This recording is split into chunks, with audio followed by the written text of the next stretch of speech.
আপনাদের মধ্যে যে কোনো একজন এই পিস্তলটা পিক করবেন, আর যে পিক করবেন সে বাদ বাকি সবাইকে মেরে ফেলবেন। যে বেঁচে থাকবে সে আমার পার্টনার হবে। কি ভাবছো? তোমার একটা চোখের ইশারায় এতগুলো লোকের জীবন আমি নিয়ে নেব? একটা গুলি পুরো গল্পটাকেই বদলে দিয়েছে। একজন মানুষ মৃত্যুর মুখ থেকে ফিরে এসেছে, কিন্তু ফিরে এসে সে এমন একজনকে চিনতেই পারছে না যে নিজের রক্ত দিয়ে তাকে বাঁচিয়েছে। অন্যদিকে একটি ছোট্ট মেয়ে অপহরণের শিকার, একটি রহস্যময় লকারের জন্য একের পর এক হামলা, আর পর্দার আড়ালে এমন একজন শত্রু যার পরিচয় এখনো অন্ধকারে।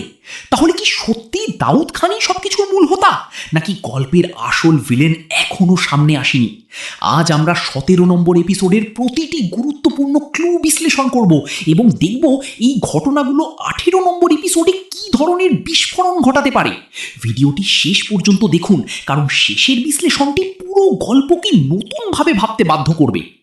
গত পর্বে আমরা দেখেছি গোলাম ওরফে শেহজাদের ওপর প্রাণঘাতী হামলা হয়, গুলিবিদ্ধ অবস্থায় তাকে হাসপাতালে নেওয়া হয় এবং দীর্ঘ অপারেশনের পর সে মৃত্যুর মুখ থেকে ফিরে আসে। কিন্তু সুস্থ হওয়ার পরই শুরু হয় আরও বড় রহস্য। সে নিজের অতীতের অনেক কিছু মনে করতে পারলেও গত কয়েক মাসের ঘটনাগুলো যেন তার স্মৃতি থেকে মুছে গেছে। এদিকে ঋতু, যে নিজের রক্ত দিয়ে তাকে বাঁচিয়েছে, সেই ঋতুকেই শেহজাদ চিনতে পারে না। অন্যদিকে তাদের মেয়ে ফ্রেয়া অপহরণের শিকার হয়, আর পুরো ঘটনার আড়ালে বারবার উঠে আসে একটি রহস্যময় নাম, লকার নাম্বার 92।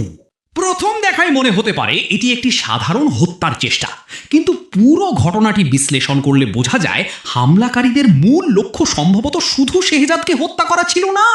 লক্ষ্য করুন, হামলার পরও বারবার একটি প্রশ্ন করা হচ্ছে, লকারের লোকেশন কোথায়? অর্থাৎ হামলাকারীরা গুলির চেয়েও বেশি আগ্রহী ছিল সেই রহস্যময় লকার নিয়ে। এখানে একটি গুরুত্বপূর্ণ বিষয় রয়েছে।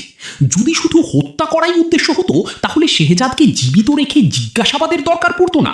কিন্তু তারা শেষ মুহূর্ত পর্যন্ত তথ্য বের করার চেষ্টা করেছে। এর মানে লকারের ভেতরে এমন কিছু রয়েছে যার মূল্য একটি মানুষের জীবনের চেয়েও বেশি। এটাই আমাদের প্রথম বড় ক্লু। গল্পে অনেক রহস্য এসেছে, কিন্তু সবচেয়ে বেশি গুরুত্ব পেয়েছে লকার নাম্বার 92। দাউদ খান ফোনে জানতে চাইছে শেহজাদের স্মৃতি ফিরে এসেছে কিনা। তারপরই প্রশ্ন, লকার নাম্বার 92 এর কথা কি সে মনে করেছে? এই একটি সংলাপ পুরো গল্পের মোড় ঘুরিয়ে দেয়।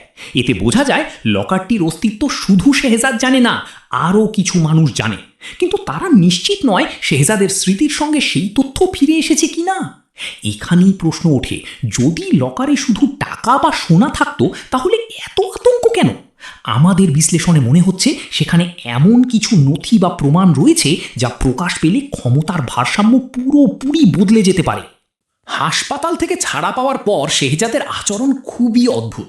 সে নিজের মা, সাফিজ, ব্যবসা সব চিনতে পারছে, কিন্তু ঋতুকে চিনতে পারছে না। ফাতেমার সঙ্গে তার সম্পর্কেও এক ধরনের দূরত্ব তৈরি হয়েছে। এখন প্রশ্ন হলো, এটা কি সত্যি স্মৃতিভ্রংশের ফল, নাকি সে ইচ্ছাকৃতভাবে কিছু বিষয় গোপন করছে? অনেক দর্শকের মতে শেহজাদ হয়তো অভিনয় করছে, কিন্তু এখন পর্যন্ত নাটকের ঘটনাগুলো বিশ্লেষণ করলে নিশ্চিতভাবে তা বলা যায় না। বরং মনে হচ্ছে তার স্মৃতি সত্যি অসম্পূর্ণ। তবে আরেকটি সম্ভাবনা উড়িয়ে দেওয়া যায় না, একজন অত্যন্ত বুদ্ধিমান মানুষ হিসেবে সে হয়তো চারপাশের মানুষদের পরীক্ষা করছে, তার অনুপস্থিতিতে কে তার পাশে ছিল আর কে বিশ্বাসঘাতকতা করেছে। যদি এই ধারণা সত্যি হয়, তাহলে পরবর্তী কয়েকটি এপিসোডে আমরা শেহজাদের আরও হিসাবি রূপ দেখতে পারি। এই এপিসোডের সবচেয়ে আবেগঘন দৃশ্য ছিল ঋতুর কান্না। সে শুধু কথাই নয়, নিজের রক্ত দিয়েও ভালোবাসার প্রমাণ দিয়েছে। তারপরও যখন শেহজাদ তাকে চিনতে পারে না, তখন সে ভেঙে পড়ে। কিন্তু এখানেই গল্প শেষ নয়, বরং এখান থেকেই শুরু হতে পারে তার সবচেয়ে বড় লড়াই। আমাদের ধারণা, ঋতু এত সহজে হার মানবে না। সে হয়তো এমন কিছু স্মৃতি, ছবি বা ঘটনার সামনে শেহজাদকে দাঁড় করাবে যা ধীরে ধীরে তার হারিয়ে যাওয়া স্মৃতি ফিরিয়ে আনতে সাহায্য করবে। তবে প্রশ্ন হলো, এই সময়ের আগেই কি নতুন কোনো বিপদ এসে সব পরিকল্পনা ভেঙে দেবে? এখন পর্যন্ত আমরা 4টি বড় টুইস্ট বিশ্লেষণ করলাম, কিন্তু সামনে আরও বড় রহস্য অপেক্ষা করছে। ড্রাইভার কেন বলল তাকে দাউদ খান নয় অন্য একজন পাঠিয়েছিল? যদি সত্যিই দাউদ খান মূল হোতা না হয়, তাহলে পর্দার আড়ালে লুকিয়ে থাকা সেই অজানা ব্যক্তি কি? আর কেন সে শেহজাদকে সরিয়ে দিতে চাইছে? এই এপিসোডের সবচেয়ে অবহেলিত অথচ সবচেয়ে গুরুত্বপূর্ণ দৃশ্য ছিল ড্রাইভারের জিজ্ঞাসাবাদ। শেহজাদ যখন তাকে সামনে এনে জিজ্ঞেস করলো, তোকে মারার অর্ডার কে দিয়েছিল, প্রথমে ভয়ে ড্রাইভার দাউদ খানের নাম বললেও পরের মুহূর্তেই সে নিজের কথা বদলে ফেলে।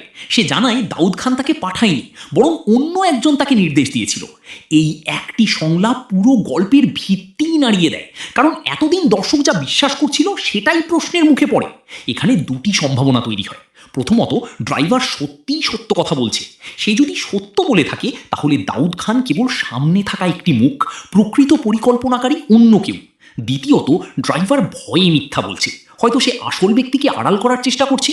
তবে নাটকের ঘটনা প্রবাহ বিশ্লেষণ করলে প্রথম সম্ভাবনাটি বেশি শক্তিশালী মনে হয়, কারণ পরিচালক ইচ্ছে করেই এই সংলাপটি রেখেছেন যাতে দর্শকদের মনে নতুন সন্দেহ তৈরি হয়। ড্রাইভারের কথা শোনার পর শেহজাদের প্রতিক্রিয়া লক্ষ্য করুন। সে সঙ্গে সঙ্গে তাকে হত্যা করেনি, বরং সাবিরকে নির্দেশ দিল, ওকে আমার হেফাজতে রাখো, পরে কাজে লাগবে। এটা খুব সাধারণ কোনো সিদ্ধান্ত নয়। এর মানে শেহজাদ বুঝে গেছে যে এই লোকটার কাছে এখনো অনেক তথ্য লুকিয়ে আছে। আমাদের বিশ্লেষণ অনুযায়ী 18 নম্বর এপিসোডে শেহজাদ হয়তো ড্রাইভারকে বিভিন্ন মানুষের ছবি দেখাবে। হয়তো একসময় ড্রাইভার সেই রহস্যময় ব্যক্তিকে চিনে ফেলবে, আর সেই মুহূর্ত থেকেই গল্পের নতুন অধ্যায় শুরু হবে। অনেক দর্শক হয়তো ভাবছেন ফাতিমা শেহজাদকে ভালোবাসে না, কিন্তু ঘটনাগুলো অন্য কথা বলছে। সে শেহজাদের কাছে যেতে চাইছে না কারণ সে ভয় পাচ্ছে। ভয়টা অসুস্থ শরীরের জন্য নয়, আসল ভয় হলো তার অতীত। সে জানে রিশাদের সঙ্গে তার বিয়ের সত্য যদি এখনই প্রকাশ পায় তাহলে শুধু তাদের সম্পর্ক নয়, পুরো পরিবার ভেঙে পড়তে পারে। এই কারণেই সে দূরত্ব বজায় রাখছে। সে যতবার শেহজাদ কাছে আসতে চায় ততবারই অন্য অজুহাত দেখাচ্ছে। এটা ভালোবাসার অভাব নয়, বরং সত্য লুকিয়ে রাখার অসহায় চেষ্টা। এই এপিসোডে শেহজাদের মা সবচেয়ে কঠিন অবস্থায় পড়েছেন। একদিকে ছেলের সুস্থতা, অন্যদিকে ফাতিমার অনুরোধ। তিনি জানেন সত্য বললে শেহজাদ ভয়ঙ্করভাবে প্রতিক্রিয়া দেখাতে পারে, আবার না বললেও একদিন সব প্রকাশ পাবেই। এখানে একটি বিষয় স্পষ্ট, তিনি যতই সত্য লুকানোর চেষ্টা করুন না কেন, এই গোপন বিষয় বেশি দিন চাপা থাকবে না। আমাদের ধারণা খুব শিগগিরই এমন একটি পরিস্থিতি তৈরি হবে যেখানে তাকে সত্য বলতে বাধ্য হতে হবে। হাসপাতাল থেকে বের হওয়ার পর সবাই ভেবেছিল শেহজাদ বিশ্রাম নেবে, কিন্তু সে উল্টো কাজ করলো। সে সরাসরি ব্যবসায়িক সভায় উপস্থিত হয়ে ঘোষণা দিল, গোল্ড ইম্পোর্ট এক্সপোর্ট ব্যবসার মালিক একমাত্র আমি। এরপর সে সবাইকে এমন এক পরীক্ষার মুখে দাঁড় করায় যা শুধু সাহস নয়, চরিত্রও যাচাই করে। সে একটি পিস্তল এগিয়ে দিয়ে বলে যে সত্যিকারের বিশ্বস্ত সেই পাশে থাকবে। শেষ পর্যন্ত যে ব্যক্তি অন্যদের হত্যা করতে অস্বীকার করে তাকেই শেহজাদ নিজের পার্টনার হিসাবে বেছে নেয়। এই দৃশ্যের মাধ্যমে পরিচালক একটি বিষয় পরিষ্কার করেছেন, শেহজাদ শুধু শক্তিশালী নয়, মানুষের চরিত্র পড়তেও জানে। সে বুঝে গেছে ভয় দেখিয়ে বিশ্বস্ততা কেনা যায় না, বিশ্বাস অর্জন করতে হয়। এখন প্রশ্ন হলো, শেহজাদের ব্যক্তিগত জীবনের সংকট কি আগে বিস্ফোরিত হবে, নাকি ব্যবসায়িক জগতের অদৃশ্য শত্রু আগে আঘাত করবে? আর সবচেয়ে বড় কথা, ফাতিমা কি শেষ পর্যন্ত নিজেই শেহজাদকে সব সত্য বলে দেবে, নাকি অন্য কারো মাধ্যমে সেই গোপন বিয়ের খবর প্রকাশ পাবে? বন্ধুরা, এখন পর্যন্ত আমরা এপিসোড 17 প্রায় সব বড় ক্লু বিশ্লেষণ করেছি। গুলির রহস্য, লকার নাম্বার 92, ড্রাইভারের স্বীকারোক্তি, ফাতেমার দোটানা, শেহজাদের স্মৃতি, সব কিছুই ধীরে ধীরে একটি বড় রহস্যের দিকে এগিয়ে যাচ্ছে। এখন প্রশ্ন একটাই, 18 নম্বর এপিসোডে আসলে কি ঘটতে পারে? আবারও মনে করিয়ে দিই, এখন থেকে আমরা যেসব বিষয় বলবো সেগুলো নিশ্চিত স্পয়লার নয়, বরং নাটকে দেখানো ঘটনা, সংলাপ এবং চরিত্রগুলোর আচরণ বিশ্লেষণ করে সম্ভাব্য কিছু ধারণা তুলে ধরা হচ্ছে। চলুন একে একে সেই সম্ভাবনাগুলো দেখি। 17 নম্বর এপিসোডে আমরা দেখেছি শেহজাদের স্মৃতি পুরোপুরি ফেরেনি। সে পুরনো অনেক কিছু মনে করতে পারছে, কিন্তু মাঝখানের কয়েক মাস যেন অন্ধকারে ঢাকা। এমন অবস্থায় সাধারণত গল্প ধীরে ধীরে স্মৃতি ফেরার দিকে এগোয়। সম্ভবত 18 নম্বর এপিসোডে এমন কোনো ঘটনা ঘটবে, কোনো মানুষ, কোনো জায়গা বা কোনো বস্তু শেহজাদের সামনে আসবে যা তার হারিয়ে যাওয়া স্মৃতির আরেকটি দরজা খুলে দেবে। হয়তো সে হঠাৎ করেই এমন একটি নাম উচ্চারণ করবে যা শুনে আশেপাশে সবাই হতবাক হয়ে যাবে। এখন পর্যন্ত লকার নিয়ে শুধু প্রশ্নই এসেছে, কিন্তু কোনো উত্তর আসেনি। আমাদের ধারণা পরিচালক এখনই লকার খুলে দেখাবেন না, বরং আরও কয়েকটি এপিসোড ধরে এই রহস্যটাকে বড় করবেন। সম্ভবত অফিসে খোঁজাখুঁজির সময় এমন একটি সূত্র পাওয়া যাবে যা শেহজাদকে লকারের আরও কাছাকাছি নিয়ে যাবে। কিন্তু ঠিক সেই মুহূর্তেই আবার নতুন বাধা তৈরি হতে পারে, কারণ এই লকার শুধু শেহজাদের নয়, আরও অনেকের লক্ষ্য। ফাতেমা যতই চেষ্টা করি, সত্য চিরদিন লুকিয়ে থাকে না।